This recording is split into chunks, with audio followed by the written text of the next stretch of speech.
Thanks so much, Kelly. Thanks a million. I'm starting off blushing. That's never good. Could I get my slides up? Nearly there. While I'm waiting for them to appear, it's brilliant to be here. Thanks a million, Kelly, for such a gracious introduction. And thank you so much to Marianne and the IIBN for making it possible. Kelly made the introduction. We met Marianne and the whole thing happened within days. They're fantastic doers. So I'm just going to take you through kind of a whistle-stop tour because we don't want you all standing all night. So we're all going to be quite short. It started off, I'm co-founder of a publication called Silicon Republic, which you can find at siliconrepublic.com. My co-founder is male, I'm female. And we found over the years, one of the biggest challenges we found was the amount of exclusively white male everything in technology and science. And where do I even start? I hope you're aware of this. And we love you white males, don't misunderstand me. Thank you. But, you're welcome. But if we create the future exclusively with people who all look the same, we're in trouble. I'm just, a couple of these figures are quite old and things have improved a lot since then. I think we might be up at about 4.5% now. And this may be one of the reasons why it seems like quite an interesting correlation, I think. And yet, women-led private technology companies are actually more capital efficient, according to the Kaufman Foundation, achieving 35%, I'm getting ahead of myself, higher ROI. When they're venture-backed, they bring in 12% higher revenue than male-owned tech companies. So there's something going on there. So investors, take heed. That is, you've all seen these figures, I'm sure. I mean, it's really, these are the Googles and the Yahoos and all the rest of it. Again, those figures haven't really improved since then. You see it's between sort of 15 and 20%. But if you actually look at the roles in tech that are leadership or, technical roles, that can fall as low as 3 or 4 or 5%. There are many reasons. Where do I start? Imposter syndrome, ingrained stereotypes, and there's a good old one at the bottom, sexism. Yes, it does still exist, believe it or not. Possibly an image problem. I'm sure you've all seen the HBO series. People give out about it and say it's sexist. I disagree completely. I think it's quite brilliant because it reflects Silicon Valley as I see it when I go and visit it, I have to say. History is interesting because despite the fact that we're quite invisible in science and technology now, we were actually hugely part of the history of technology. That's Ada Lovelace. She wrote the first computer program for Babbage's machine. You've all heard of Babbage. Most people haven't heard of Ada Lovelace. Who's heard of her? Oh, that's great. What a good room. There's at least 10 hands there. That's because we were all at Inspirefest last year. They're the 10 people, I think, yeah. So this is Joan Clark, incredible mathematician and one of the best code breakers. You all saw The Imitation Game, I'm sure, did you? That's what she actually looks like in real life. It wasn't about glamour, it was about brains. These were for the women who worked on the ENIAC program. You're all very familiar with that, I've no doubt. The woman on the left is Kay McNulty from Donegal. They've just named the computer science building in Dublin City University after her. When Kathy Kleiman found that photo, she went to her fellow researchers in her university and they told her that these were models. It was only when she actually dug in, she discovered that actually there were these incredible people working on ENIAC. Do we all know who this is? Heidi Lamar, co-inventor of Wi-Fi? Yes. Yes. Anybody? Grace Hopper. Good. Okay, you all know Grace Hopper. That's fantastic.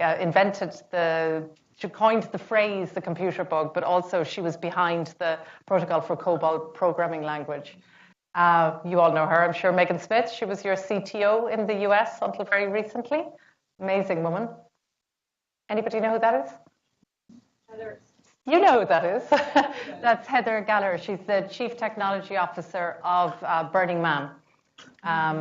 So you can look like that and be a CTO as well, by the way. Do we know who these three women are? Yeah. So, it's very important if we talk about feminism, which is basically equality, by the way, just in case there's any confusion.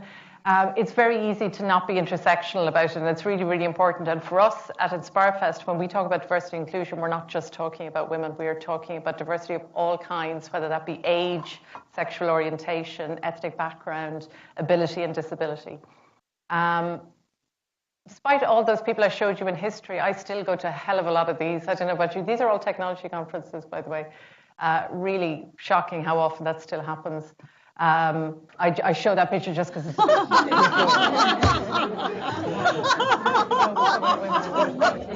I just particularly love that picture. One solution we thought would be to ensuring that media and events reflect the remarkable women in STEM, because we knew them. We've been looking at them for the last 16 years at Silicon Republic, so we knew they were there.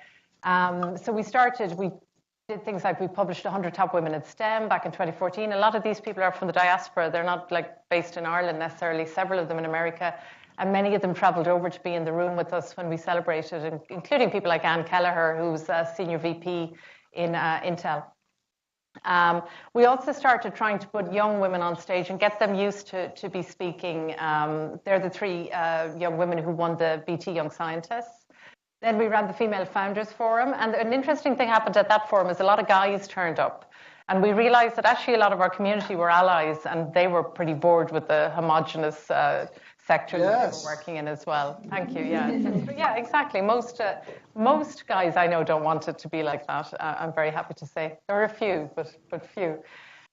So in our effort to be less like Tech Disrupt, we made something that looks a bit more like that. So that's some of the lineup for Inspirefest 2017. Some great guys there as well, let me emphasize. Donal Herden, who you'll be hearing from in a moment, is speaking at it.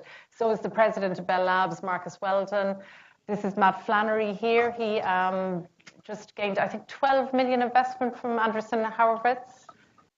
There's Kelly, is returning again. We couldn't do it without Kelly. And Monica Parker has been one of our fantastic speakers as well, and you'll meet her today. So at its core, it's a 2-day conference. We expect about 3,000 attendees in 2017. We bring together about 50 plus speakers. I think it's about 60 this year. We do it all on one stage, all the core conference, because we want it to be a shared experience. We don't want the women to be siloed off on stage 3 somewhere that somebody might happen to see them. Our audience tends to break down about 35% men, 65% women. We're aiming to, our aim would be for that to be 50-50. Sorry, I was just going to tell you very, very briefly. Some of the key themes are the obvious things like blockchain, artificial intelligence, machine learning, small data, EdTech. We do look at diversity, but above all, we look at the sciences and the technologies that are creating the future. We're going to focus in a little bit on artificial intelligence tonight. That's one of my favorite quotes, and that is really the idea of it. It's not just a conference about diversity and inclusion. It's for people with smart minds, and some of the smartest people I know want a more diverse and inclusive sector. We do lots of networking, and the most amazing connections come out of it. We just discussed a little bit about Kelly introducing me to Marianne, and then the IIBN, and very kindly White and Williams hosting us here tonight. But also wonderful things happen, like Astia. Victoria is here somewhere, I think, from Astia. Astia Angels come over every year.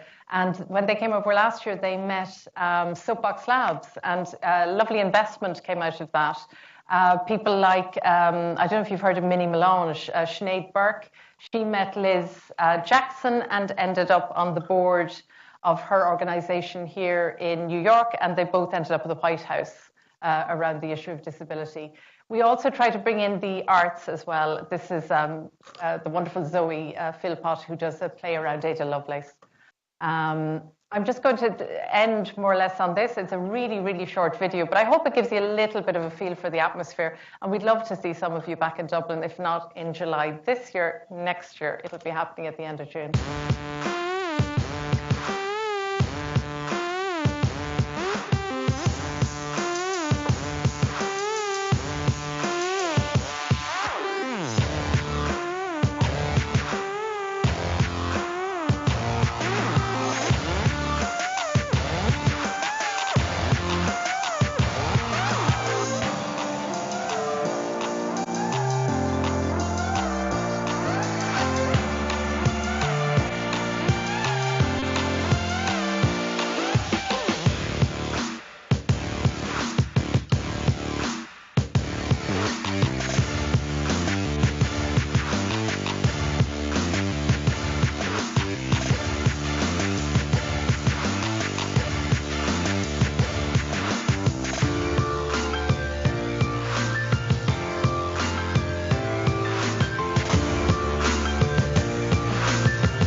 why not leave it with Mahatma Gandhi? He was pretty wise, leaving that profoundly. So hope to see some of you in Dublin, as I say, if not this year, next year.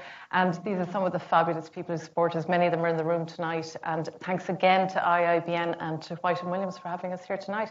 And without further ado, I'm going to hand you over to one of my favourite speakers at Inspirefest, Donal Hernan from Bell Labs. I was wondering, who were you looking at behind us?